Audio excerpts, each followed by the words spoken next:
Parthenocarpy. The process in which there is a formation of a fruit without fertilization is called as parthenocarpy. The term parthenocarpy was firstly given by the scientist Knoll. The process of parthenocarpy gave us an idea.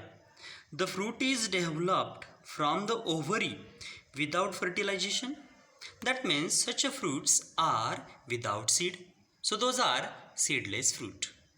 Naturally, in the case of banana, pineapple and papaya, they follows the process of parthenocarpy, in which what happens actually, the ovary which contains a placental tissue, this placental tissue of ovary which produces an auxin, synthetic auxin in the form of indole 3 acetic acid.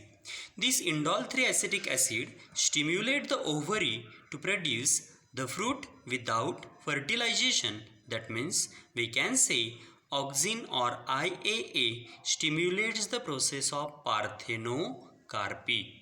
Now, after the process of parthenocarpy, in this topic we are going to study about the next point or last point of the topic, which is called as polyembryony.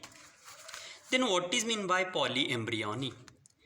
Polyembryony is a condition in which there is a development of more than one embryo inside the seed.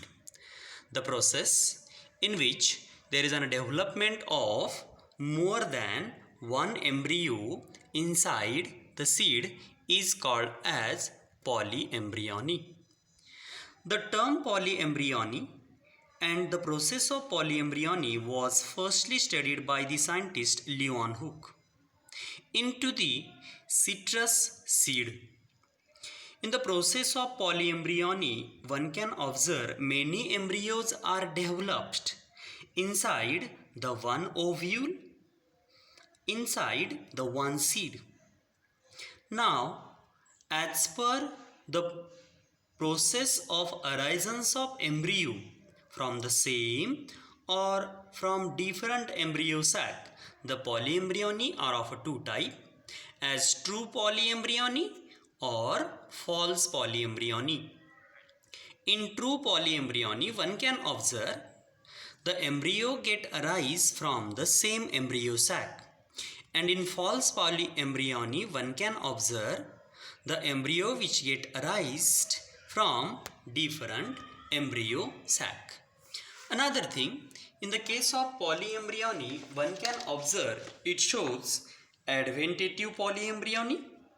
In this case, an embryo which get develops directly from the diploid cell of nucellus and the integument, like in the plant or citrus fruit.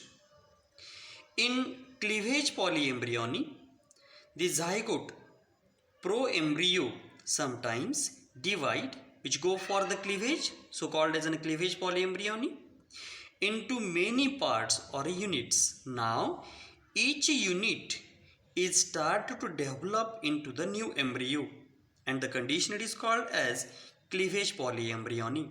So this is about adventative polyembryony and cleavage polyembryony.